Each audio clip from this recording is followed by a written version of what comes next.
제가 전도사 시절에 결혼을 해서 작은 신혼집을 차리게 되었습니다. 그래서 제 방에다가 이 책상 앞에 이 벽에다가 세계의 지도를 이렇게 붙여놨습니다. 세계 선교에 대한 그 비전을 품고 또 지도에 있는 그 나라들을 보면서 기도하기 위해서 그렇게 붙여놨고요. 또 그것을 보면서 꿈도 꾸고 비전도 품고 기도도 했습니다.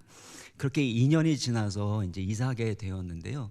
그 전에도 이 집이 단열이 잘 되지 않아서 곰팡이가 군데군데 폈기 때문에 그것을 제거하기 위해서 참 많이 애썼던 기억이 있습니다.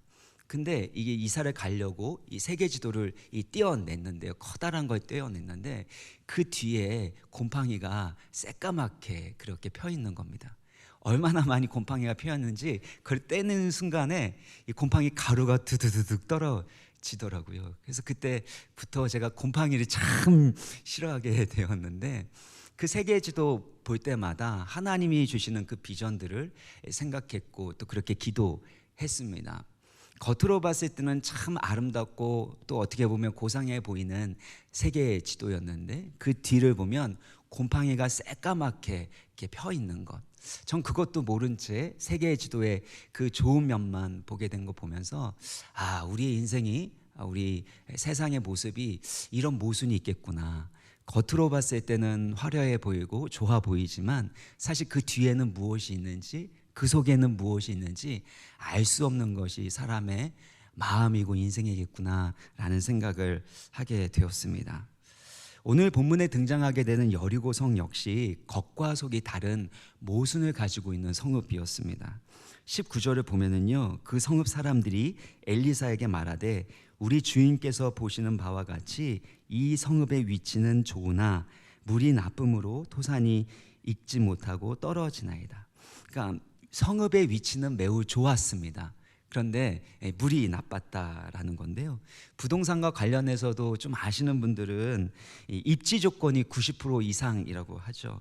그래서 부동산을 구매하려면 입지 조건을 잘 살펴봐야 되는데 여리고가 그렇게 입지 조건이 참으로 좋았다라는 겁니다. 가나안으로 들어가는 관문도시 역할을 했기 때문에 여리고성은 나중에 상업도시, 무역도시로도 그렇게 역할을 하게 되는데요. 겉으로 볼 때는 참 살기가 좋은데 문제는 물이 나쁘다라는 겁니다. 인류 역사에서 문명의 발생지는 물과 관련되어 있었습니다. 물이 있는 곳에는 사람들이 모여 살았고 또 문명이 발전하게 되었죠. 물이 있는 곳에는 생명이 있고 물이 없는 곳에는 사실 생명이 없고 황폐해져만 갔습니다. 또한 물은 건강과 깊이 관련이 되어 있는데요. 저는 어렸을 때부터 위장 또 이 장이 안 좋았습니다. 그래서 참 많이 좀 이렇게 고민도 많이 하고 또 치료도 받기도 하고 그랬었는데요. 어느 날 누군가가 보내준 이 물에 대한 게 있는데요. 아침에 일어나자마자 공복에 따뜻한 물을 한 잔에서 4잔, 거기에서는 4잔이라고 되어 있었는데 저도 처음에 4잔까지 마시다가 너무 힘들어서 요즘에 한 2잔 정도만 마시는데 그 물을 마시면 위장에도 좋게 되고 또 몸에 있는 노폐물도 이렇게 따뜻한 물이 다 이렇게 씻어 갈 수 있고 그래서 혈액순환이나 아니면 뭐 여러 가지 면에 뭐 당뇨나 고지혈증이나 혈액순환과 관련된 부분에 있어서 너무 좋다. 배변에도 너무 좋다. 그걸 알게 돼가지고 제가 실천해 봤는데 저는 진짜 많이 유익을 보고 있습니다. 혹시 혈액 관련된 질환이나 아니 어려운 분이 있으면 따뜻한 물 공복에 꼭 드시고 한 45분간은 여러분 가만히 계시면 도움이 많이 된다고 하는데요. 이처럼 물은 건강과 참 많이 관련되어 있습니다. 그런데 여리고는 물이 나쁘다라는 겁니다. 19절 보면요, 물이 나쁘다는 이 말은요 히브리어로는 라인데 라. 근데 이 물이 나쁘다라는 이 단어가 악하다라는 단어로 번역되기도 합니다. 그래서 선악을 알게 하는 나무라고 했을 때 악하다 이 라로 사용되는 겁니다. 그러니까 물이 나쁘다, 물이 악하다라는 것이고 그것으로 인해서 토산이 익지 못하고 열매가 떨어지게 되었다라는 것입니다. 새 번역에서는 뭐라고 번역했냐면요, 물이 좋지 않아서 이 땅에서는 사람들이 아이를 유산합니다. 물이 좋지 않아서 이 사람들이 아이를 유산하게 되는, 생명이 잉태되고 그것들이 번성하게 되는 일들이 일어나지 못하게 되었다라는 것입니다. 겉으로 봤을 때는 입지 조건이 더할 나위 없이 너무나도 좋았는데 속으로 들어가 보니까 생명을 낳을 수 없는 죽음의 그늘이 있었다라는 겁니다. 사람들을 보면 겉으로는 행복해 보이죠. 페이스북이나 인스타나 이런 것들을 볼 때 어디 가서 맛있는 걸 먹고 행복하게 살아가는 것처럼 보입니다. 그런데 그 속에는, 그 뒷면에는 사실 외로움과 불행으로 인해서 고통하고 있는 사람들이 얼마나 많습니까? 남이 볼 때는 아무런 문제가 없어 보이는 삶처럼 보이고 아무런 문제가 없는 것처럼 보이는 행복한 가정처럼 보이지만 말하지 못할 아픔과 고통 가운데 살아가고 있는 가정이 얼마나 많습니까? 여리고가 왜 이런 땅이 되었는지 이 역사를 좀 살펴봐야 되는데요. 여리고는 하나님의 심판을 받았던 도시였습니다. 여리고는 가나안으로 들어가는 관문 역할을 했었기 때문에 이스라엘 백성들이 가나안 정복을 하게 되었을 때, 그때 처음으로 전쟁을 치를 때 여리고 성과의 전투를 치르게 되었습니다. 여리고는 당시에 아주 두꺼운 성벽이 이중벽으로 되어 있었기 때문에 난공불락의 그런 성이었습니다. 그런데 하나님의 말씀대로 말없이 하루에 한 바퀴씩 돌고, 그리고 7번째 날에서는 7번 돌고 나팔을 불고 또 큰 소리로 외쳤더니 하나님의 영광이 임한 거예요. 하나님의 권능이 임하게 된 겁니다. 그래서 그 견고한 성읍이 다 무너지게 되어지고 그 땅을 정명할 수 있게 된 겁니다. 하나님은 여리고를 헤렘으로 바치라고 했습니다. 헤렘은 구별하여 봉헌한다라는 뜻입니다. 구별하여 봉헌한다. 모든 것을 불태우고 진멸해서 하나님께 헤렘으로 바치라는 것입니다. 그렇게 여리고성은 완전히 진멸되고 불태워졌습니다. 그리고 다시는 여리고성, 하나님을 대적했던 여리고성을 건축하지 말 것에 대해서 말씀을 하세요. 만약에 건축하게 되면 어떤 일이 일어날 거냐면 여호수아서 6장 26절 보면 여호와 앞에서 저주를 받을 것이라. 그 기초가 쌓일 때는 그의 맏아들을 잃을 것이요 그 문을 세울 때에는 그의 막내 아들을 잃으리라 라는 하나님의 말씀이 있었습니다. 그런데 아합 왕 시대에 이 여리고성을 다시금 세우게 되었습니다. 열왕기상 16장 14절 보면 그 시대에 아합 왕 시대거든요. 그 시대에 베델 사람 히엘이 여리고를 건축했는데 그가 그 터를 쌓을 때에 맏아들 아비람을 잃게 되었고 또 그 성문을 세울 때는 막내 아들 수굽을 잃게 되었다라는 겁니다. 하나님께서 말씀하신 다음에 500년 정도가 지난 다음에도 하나님의 말씀은 변함없이 신실하게 이루어진다라는 겁니다. 여호와께서 눈의 아들 여호수아를 하신 말씀과 같이 되었다. 그래서 오늘 본문에서 정말 중요한 것은요, 22절에도 나오지만 그 물이 엘리사가 한 말과 같이 되온 것처럼 하나님의 말씀대로, 하나님의 언약대로 축복이 임하고 저주가 임했다라는 것입니다. 근데 사실 히엘에게만 임한 게 아니고요. 여기 다시금 열왕기상 16장 34절 보면 그 시대, 아합 왕 시대라고 하고 있잖아요. 그러니까 아합 왕이 그 일을 하게 했기 때문에 아합 왕의 왕조와 가문에도 이런 저주가 임하게 될 것에 대해서 예고하고 있었던 겁니다. 그래서 아합은 결국엔 전쟁터에서 이 병거에 있을 때 화살에 맞게 되고 그래서 하루 종일 피 흘리다가 비참하게 죽어버리게 되죠.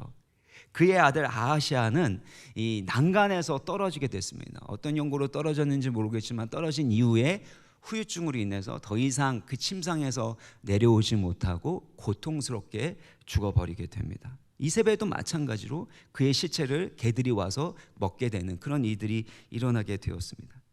결국에 하나님을 반역하고 대항했었던 여리고성을 다시금 세운 자, 하나님을 거역하고 우상을 섬기고 불순종했었던 자들을 향한 하나님의 저주의 말씀이 결국에 실현되었다라는 겁니다.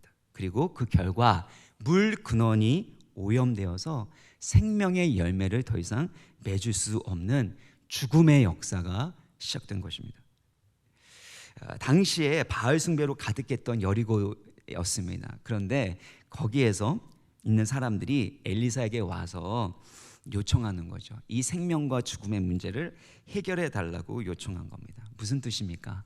엘리야를 통해서 역사하시는 그 하나님께 나와서 간청했던 겁니다. 엘리야에게 역사하셨던 그 하나님이 이제는 엘리사와 함께 하시고 역사하시는 것을 믿고 하나님께 치유와 긍휼을 요청했던 것입니다.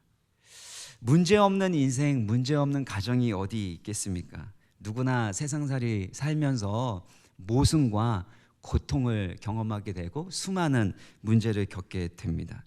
믿음이 좋던 믿음이 좋지 않던 간에 상관없이 우리 인생 가운데는 이 생명과 저주의 문제가 끊임없이 반복되는 것을 볼 수 있습니다. 문제는 어떤 문제를 만나느냐가 중요한 게 아니라 그 문제를 하나님께 가지고 나가느냐 가지고 나가지 않는가, 거기에 달려 있는 것이죠. 히브리서 11장 6절에도 보면요, 자막은 없지만 믿음이 없이는 기쁘시게 하지 못하나니 하나님께 나아가는 자는 반드시 그가 계신 것과 자기를 찾는 자들에게 상 주시는 이심을 믿어야 할지니라. 누가 하나님을 기쁘시게 할 수 있어요? 하나님께 나아가는 자. 무엇을 가지고?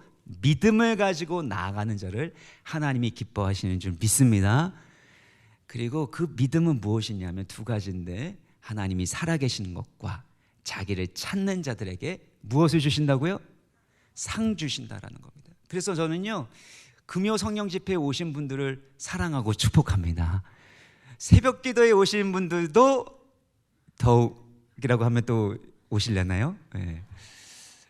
저는 정말 매일매일마다 새벽 제단을 쌓는 그분들을 사랑하고 축복합니다. 왜냐하면 하나님께 나아가는 자, 믿음으로 나아가는 자는 반드시 주님께서 기억하시고 상 주시기 때문인 줄 믿습니다. 그래서 어떻게든 나아가야 돼요. 시간을 내서, 시간을 정해서 믿음으로 나아가면 주님이 반드시 상을 주신다라는 것입니다. 근데 여기에서 물 근원을 고쳤다는 부분이 참 중요해요. 겉으로 이렇게 물을 고치는 부분들이 중요한 게 아니라 이 물이 계속해서 나오게 될 때 이 오염된 물이 나오게 되는 그 근원을 고치는 것이 중요하다라는 겁니다. 의사 선생님들이 질병의 통증이나 증상들에 대해서 고쳐주지만 근본적으로는 병의 원인을 찾아내고 그 병의 근본 원인이 되는 것들을 치료하려고 애쓰시지 않습니까? 마찬가지로 우리 인생의 문제, 가정의 문제, 일터의 문제가 있다면 현상적인 부분들, 증상적인 부분을 완화하려고 하는 것이 아니라 궁극적으로 이 문제의 원인이 무엇인가, 근본적인 이유가 무엇인지를 찾아내고 그것을 해결해야 합니다. 그것을 성경에서는 구원이라고 말씀합니다. 아무리 교육을 잘 받고 돈을 많이 벌고 세상에서 인정받고 남부러워하는 그런 인생을 살고 있다 할지라도 구원받지 않으면 아무런 소용이 없습니다. 부자가 세상에서 그렇게 화려하게 자색 옷을 입고 날마다 그렇게 잔치를 벌이면서 또 마을 사람들에게 엄청나게 그렇게 알려진 사람, 그리고 유명한 사람이었지만 하나님 나라에서는 이름조차 없는 사람이었습니다. 정체성도 없었고 그의 인생은 무가치한 인생과 다름이 없다는 것을 말하고 있습니다. 근데 인생에서 때로는 고달프고 사람들에게 손가락질 당하고 얼마나 게을렀으면, 얼마나 자기 인생에 대해서 무책임하면 저렇게 거지로 살고 있어라고 생각할 수 있는 그 나사로는 하나님의 긍휼과 도움을 받는 사람이었고 아브라함 품에 안겨서, 하나님의 품에 안겨서 그렇게 위로받는 것을 볼 수 있는 것입니다. 그래서 하나님이 주시는 구원의 은혜보다 더 소중한 것은 없는 것이죠. 사랑하는 자녀들, 사랑하는 배우자, 부모님 위해서 생각할 때마다 우리가 늘 빼놓지 말고 기도해야 되는 것이 있다면 우리 사랑하는 가족들의 영혼의 구원인 줄 믿습니다. 우리의 힘으로 할 수 없죠. 그러니까 기도하는 것입니다. 끝까지 하나님께서 그 영혼의 마음을 움직여 주시도록, 상황과 여건과 만남을 통해서 그 영혼을 구원해 주시도록 간절하게 하나님만 의지하는 것이 필요한 것입니다. 엘리사가 엘리야의 사역을 계승했지요. 그리고 난 다음에 처음으로 행한 기적이, 첫 번째 기적이 바로 물을 고치는, 물 근원을 고치는, 그래서 생명이 살 수 있게 하는 사역이었습니다. 엘리사의 첫 번째 사역은 앞으로 엘리사가 어떤 사역을 하게 될지, 그의 사역의 본질이 무엇인지를 보여주는 오리엔테이션과 같습니다. 근데 그의 사역의 핵심을 보면 결국엔 저주받은 땅, 저주받은 도시, 생명이 살 수 없는 땅을 바꾸는, 치유하는 구원 사역을 했다는 것입니다. 지난주에 살펴본 것처럼 엘리사는 여호수아가 했었던 출애굽 구원 사역을 재현하는 역할을 했습니다. 엘리사의 이름의 뜻이 무엇이죠? 하나님은 구원이시다라는 겁니다. 여호수아는요, 여호와는 구원이시다라는 겁니다. 엘리사에서 엘은요 하나님이고, 이 리사인데 이사입니다. 이사는 구원하다라는 뜻을 가지고 있기 때문에 하나님은 구원이시다, 여호와는 구원이시다. 그리고 이 여호수아가 예표하고 있는 분이 바로 예수, 구원, 같은 이름의 뜻이죠. 예수 그리스도를 예표하고 있는 겁니다. 여호수아가 요단강을 가르고 여리고성 전투에서 승리했지요. 마찬가지로 엘리사는 엘리야의 겉옷으로 요단강을 가르죠. 그리고 여리고성에 도착해서 이 여리고성에 있는 물을 고쳐줍니다. 엘리사는 새로운 여호수아로서 여리고성에 있는 저주를 폐지하고 생명이 살아나게 되는 구원 사역을 담당했다라는 겁니다. 그리고 구원 사역을 어디로 중심으로 하냐면요, 바로 물 근원입니다. 물 근원은 무엇을 상징할까요? 사람의 마음입니다. 잠언서 4장 23절 보면요, 같이 한번 읽어보겠습니다. 시작. 모든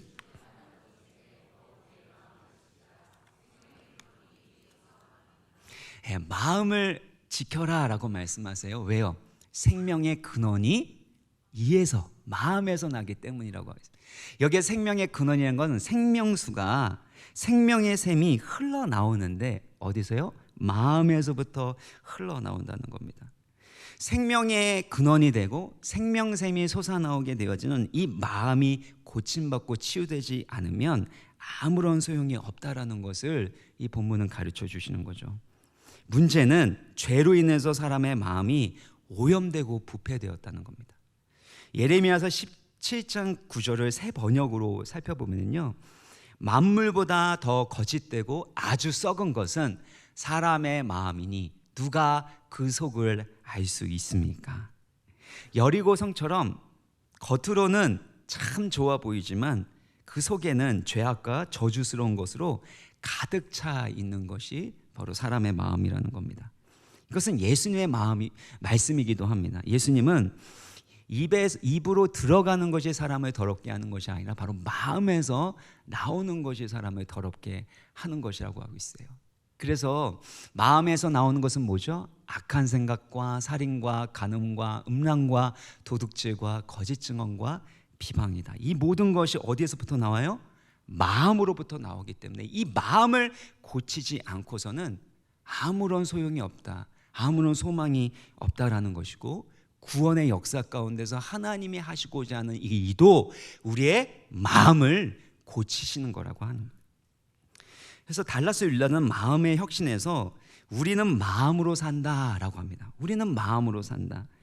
예수의 혁명이란 처음부터 지금까지 인간의 마음과 심령의 변혁이다라고 했습니다. 예수 그리스도께서 오셔서 하시는 혁명이 있다면 처음부터 지금까지 인간의 마음, 심령을 변화시키는 거라고 말씀하고 있습니다. 구원을 상징하는 출애굽 역사에서도 마찬가지입니다. 홍해 구원 사건을 경험한 다음에 어떻게 되죠? 이 홍해는 신약에서는 이 세례다, 이 세례로 이렇게 해석을 하는데요. 고린도전서 10장을 보면은요. 그런데 이 홍해 구원 사건을 경험한 다음에 광야에서 첫 번째로 경험했었던 건 뭐죠? 마라의 쓴물이 마실 수 있는 물로 바뀌게 됩니다. 쓴물에다가 나뭇가지 하나를 탁 던집니다. 그 나뭇가지는 십자가를 상징하고 예표하게 되는데, 그 나뭇가지를 던지게 되니까 쓴 물이 이제는 마실 수 있는 물로 바뀌게 됩니다. 근데 이 물이 바뀌는 부분, 마실 수 있는 부분을 출애굽기 15장 26절에 보면요, 뭐라고 표현하냐면 치유와 관련되어 있다라고 표현합니다. 그러니까 애국 사람에게 내린 모든 질병 중 하나도 너희에게 내리지 않겠다. 나는 너희를 치료하는 여호와 라파의 하나님이라고 말합니다. 그러니까 물을 치유하는 이 사건이 구원 사건과 매우 관련되어 있다는 것이고, 그것은 결국에 우리의 마음을 고치는 겁니다. 애굽 사람에게 내린 모든 질병 중에 하나도 너희에게 내리지 않으리라. 왜 그럴까요? 이 질병을 내린 것은 애굽 사람들에게만 내린 것이 아니라 애굽의 우상들을 섬겼을 그것에 대한 하나님의 심판입니다. 애굽 신에 대한 심판이기도 했습니다. 그리고 이스라엘 백성들은 노예 생활을 하면서 노예 근성에 젖어 들어갔었고 우상 숭배에 빠져 들어갔었기 때문에 그들의 마음에 있는 이 노예 근성과 우상을 섬겼었던 그들의 그 부패한 그 마음이 치료돼야 될 것에 대해서 이 마라의 쓴물의 치유 사건을 통해서 가르쳐 주셨던 것입니다. 그러니까 첫 번째 그 사건을 통해서 계속해서 물을 바꾸게 되고 물을 고치게 되고 물의 근원을 고친다라는 것은 우리에게서 가장 치유가 먼저 일어나야 될 것, 근본적으로 일어나야 될 것이 바로 부패한 죄악된 우리의 마음이라는 것입니다. 그러면 엘리사가 물 근원을 치유하기 위해서 무엇을 했는가 살펴보면 20절인데요. 같이 읽어보겠습니다. 시작. 엘리사가 이르되 새 그릇에 소금을 담아 내게로 가져오라 하매 곧 가져온지라. 새 그릇에다가 여기에다가 뭘 담았어요? 소금을 담습니다. 그리고 이 소금으로 무엇을 하는가? 21절을 같이 읽겠습니다. 시작. 물근으로 나아가서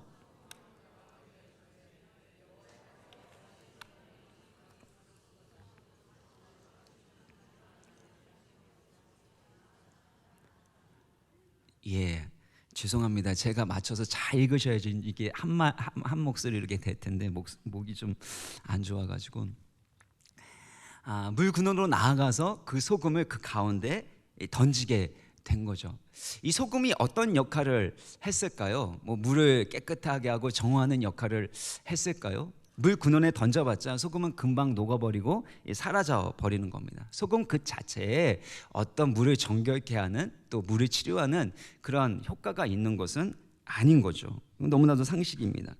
중요한 것은 소금을 던지면서 했었던 말이죠. 이르되 여호와의 말씀이, 하나님이 말씀하신다는 거예요. 내가 이 물을 고쳤으니 이로부터는 다시는 죽음이나 열매 맺지 못함이 없을지니라. 하나님의 말씀으로 이 물의 근원이 치유된 줄 믿습니다. 그런데 여기에서 중요한 건 소금을 던지면서 했는데 이 소금은 무엇을 상징하는가라는 건데요. 소금의 특징은 여러분 잘 아시는 것처럼 부패를 방지하고 또 맛을 내는 역할을 합니다. 근데 소금의 중요한 특징 중에 하나는 뭐냐면 변치 않는다는 겁니다. 변치 않는다. 레위기 2장 13절 보면 모든 소재물에 소금을 치게 되는데 그 이유는 뭐예요? 내 하나님의 언약의 소금이기 때문이라는 겁니다. 하나님과 언약을 맺을 때 반드시 소금을 넣어야 되는 이유는 변치 않는 하나님의 언약이기 때문이라는 겁니다. 민수기 18장 19절도 보면 이는 여호와 앞에 너와 내 후손에게 영원한 소금 언약이라. 영원한 변치 않는 소금 언약, 이것을 상징적으로 던지면서 여호와의 말씀이 내가 이 물을 고쳤으니 이로부터는 다시는 죽음이나 열매 맺지 못함이 없을 것이다 라고 이 말씀을 선포하면서 그 물 근원을 치유한 겁니다. 여기에서 하나님의 본심을 알 수 있습니다. 여러분 다시 21절을 보면은요, 다시는 무엇이 없습니까? 죽음이 없고 다시는 열매 맺지 못함이 없다라는 것입니다. 하나님은 죽음의 세력을 멸하기 위해서 독생자 예수 그리스도를 보내주셨죠. 고린도전서 15장 26절 보면 맨 마지막에 멸망받을 원수는 무엇이죠? 맨 마지막에 멸망받을 원수는 사망, 죽음입니다. 그 죽음은 어디에서부터 왔습니까? 죄에 대한 값은 죽음이기 때문에 하나님은 이 죄와 죽음의 문제를 해결하기 위해서 예수 그리스도를 보내셨고, 예수 그리스도께서 우리 죄를 대신하여 십자가에 달려 피 흘려 죽으시고 부활하심으로 말미암아 우리를 죄와 사망의 권세에서 구원하시고 자유케 하셨던 것입니다. 갈라디아서 3장 13절에도 보면요, 그리스도께서 우리를 위하여 저주를 받은 바 되사 율법의 저주에서 우리를 속량하셨으니 기록된 바 나무에 달린 자마다 저주 아래에 있는 자라 하였습니다. 나무에 달린 자, 십자가에 달리신 그 사건, 예수님께서 저주를 받으심으로 인해서 우리를 모든 율법의 저주에서, 율법의 저주가 뭡니까? 죄에 대한 값은 죽음이라는 겁니다. 그 죄와 사망의 권세로부터 우리를 해방하시고 우리를 영광스러운 하나님의 자녀로 삼기 위하여 우리 가운데 소금 언약, 변치 않는 영원한 언약이신 예수 그리스도를 보내주셨다는 것입니다. 그래서 이 소금 언약은요, 결국에는 예수 그리스도의 십자가와 부활을 통해서 성취될 새 언약을 상징하고 있습니다. 만물보다 거짓되고 부패한 것이 인간의 마음이죠. 인간의 노력으로, 교육으로도, 인간의 어떤 종교적인 수행과 선행으로도 결코 우리의 부패한 마음은 치료되거나 변화되지 않습니다. 엘리야를 통해서 하늘에서 불이 떨어지게 되고, 그리고 하늘에서 비가 내려지는 엄청난 기적을 체험해도 이스라엘 백성들의 마음은 변화되지 않았습니다. 그들의 부패한 마음, 탐심, 우상 숭배하는 그 마음 바뀌지 않았습니다. 그래서 하나님이 무엇을 엘리야에게 보여주셨죠? 바람 가운데도, 바위를 깨트릴 만큼 강한 바위 가운데도 하나님 계시지 않았고, 그 다음에 지진 가운데도 하나님 계시지 않고, 불 가운데, 하늘에서 내렸던 그 불 가운데도 하나님 계시지 않고 어디에 계셨습니까? 세미한 소리, 세미한 음성에 하나님이 계시는 것, 임재하시는 것을 보여주심으로 인해서 진정으로 사람의 부패한 마음을 변화시키는 건 바로 성령께서 우리의 마음 가운데 거하셔서 하나님의 법을 기록해 주시고 새겨 주실 때만 가능하다라는 것을 가르쳐 주셨던 거죠. 오늘 엘리사의 첫 사역도 마찬가지입니다. 죄악으로 인해서 부패한 마음, 이 물건원을 치유하시고 새롭게 하는 것은 바로 하나님의 변치 않는 영원한 말씀, 소금 언약입니다. 그 소금 언약을 어디에 담아요? 새 그릇에 담죠. 새 그릇에 영원한 하나님의 언약을 다시금 담아서 그것을 통해서 어떻게 해요? 다시는 죽음이나 갑자기 열매 맺지 못함이 있지 않겠다라고 그렇게 말씀하시는 것, 예수 그리스도를 통해서 성취하실 구원의 역사를 바로 새 그릇에 담은 영원한 소금 언약이신 예수 그리스도를 통해서 보여주시는 것입니다. 이 일이 어디에 또 예언되어 있냐면 에스겔서 36장 25절인데요. 우리 같이 읽겠습니다. 시작. 맑은 물을 너희에게 뿌려서 너희로 정결하게 하되 곧 너희 모든 더러운 것에서와 모든 우상 숭배에서 너희 정결하게 할 것이며, 맑은 물을 이렇게 뿌려서 정결하게 한대요. 무엇으로부터요? 모든 더러운 것에서와 모든 우상 숭배에서 너희를 정결케 한대요. 엘리야의 기적을 통해서도 결단코 정결케 될 수 없었던 그 더러운 것들, 우상 숭배가 바로 맑은 물로 인해서 정결케 된다고 말씀합니다.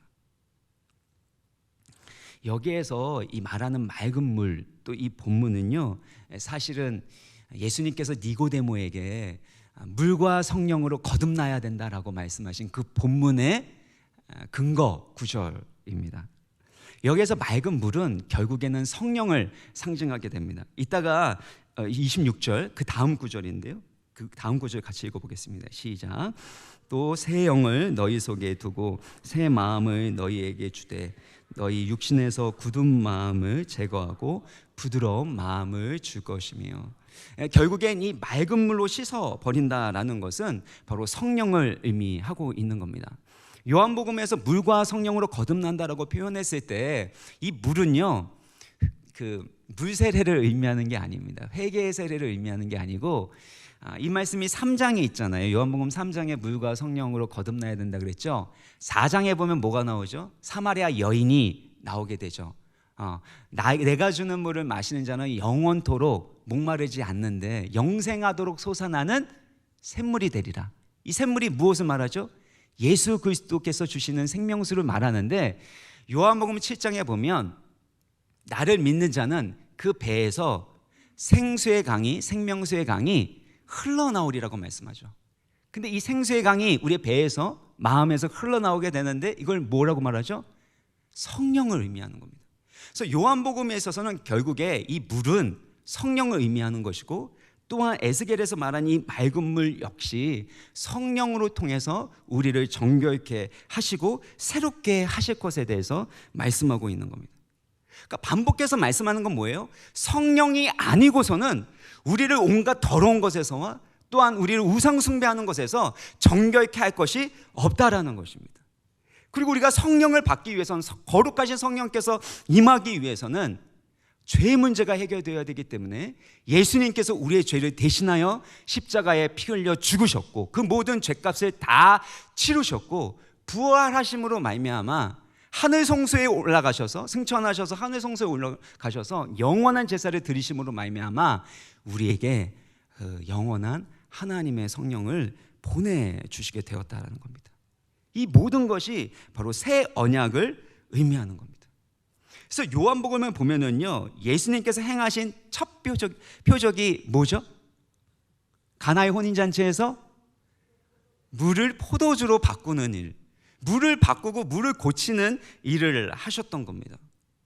누가복음 22장 20절에도 보면, 여기 보면은요, 저녁 먹은 후에 잔도 그와 같이 하여 이르시되 이 잔은 내 피로 세우는 무슨 언약이에요? 새 언약이라는 겁니다. 그러니까 예수 그리스도의 그 십자가의 보혈로 인해서 우리를 정결케 하시면 이제는 새 언약의 영이신 성령께서 오심으로 말미암아 우리 마음에 하나님의 법을 새겨 주시고 하나님의 말씀을 기록하여 주셔서 그 말씀을 원하고 사랑하고 이제는 그 말씀대로 살아갈 수 있는 힘과 권능과 도움과 인도하심을 얻게 하신다라는 것입니다. 그래서 끊임없이 주님께서 구약을 통해서 신약을 통해서 반복해서 말씀하시는 것은 새 언약의 은혜로 살아가라 라는 것입니다. 그래서 고린도후서 3장 6절을 보면요, 우리 같이 읽겠습니다. 시작. 그가 또한 우리를 새 언약의 일꾼 되기에 만족하게 하셨으니 율법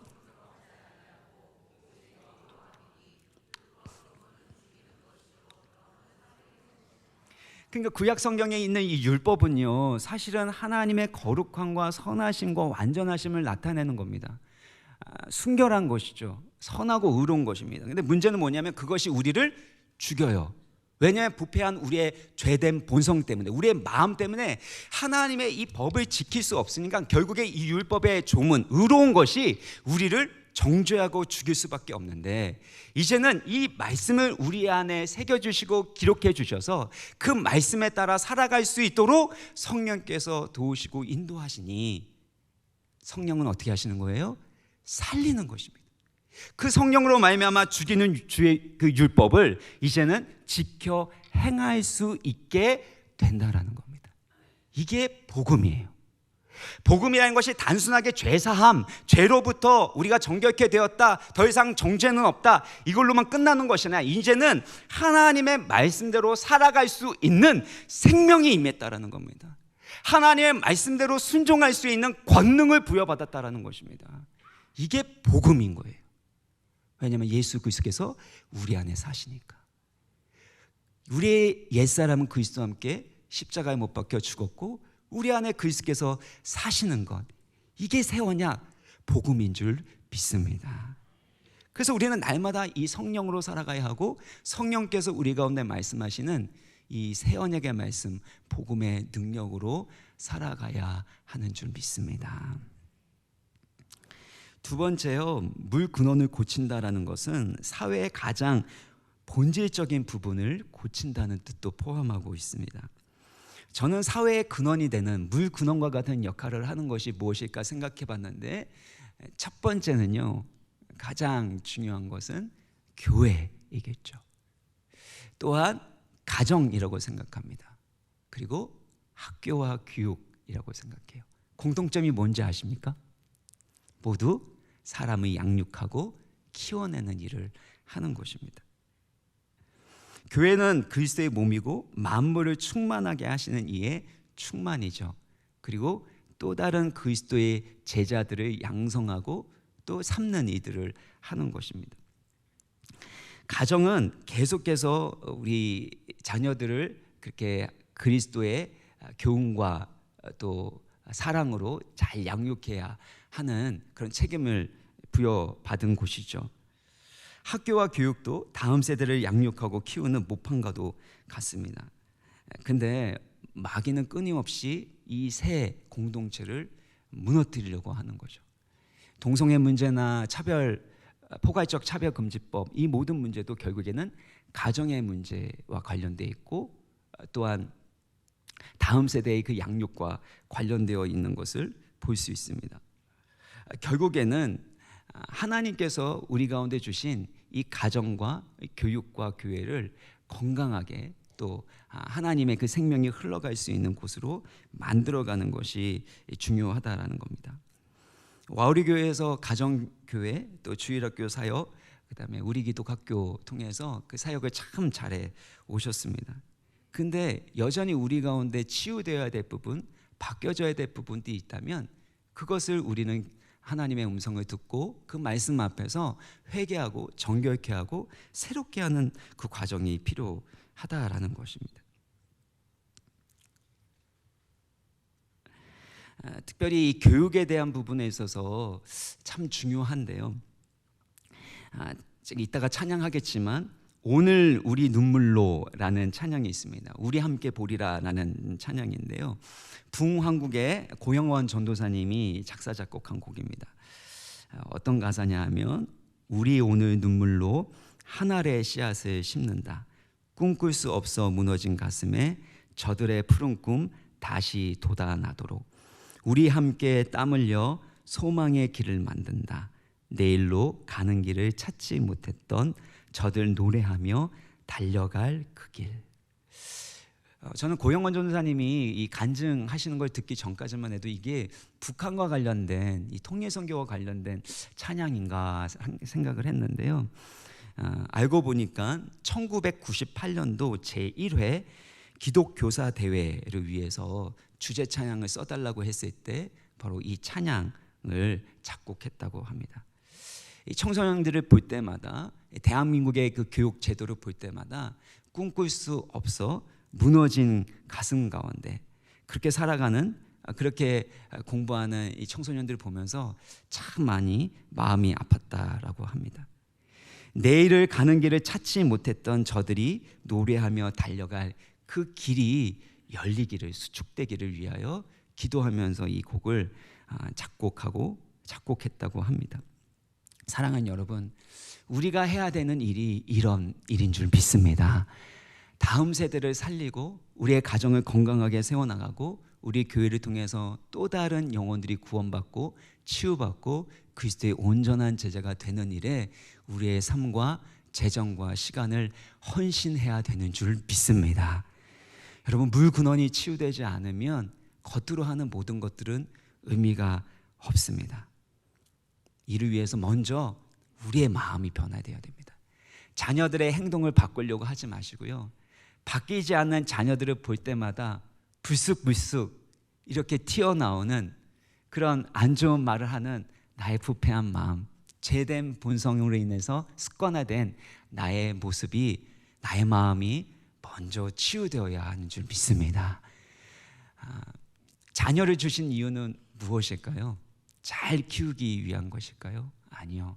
하나님 아버지의 마음으로 더욱 사랑하고 하나님 아버지의 성품을 나타내는 하나님 아버지 닮은 부모가 되도록 하기 위해서 하나님이 자녀를 주셨다라는 겁니다.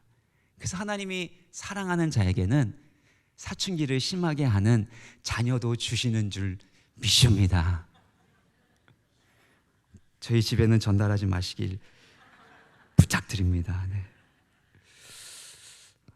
실수한 것 같은데 어떻게 이게 전달된 것 같은데 두려워지는데요. 결국에 하나님께서는 그 모든 과정을 통해서 물건원이 되는 우리의 마음을 먼저 고치시기를 원하시고, 또 우리를 통해서 우리의 가정과 또 우리 학교와 또 우리의 교회를 고쳐 나가심으로 말미암아 저주는 끊어지고 새 생명의 역사, 풍성한 생명과 의의 열매가 맺히는 역사가 일어나게 하시기를 주의 이름으로 축원합니다.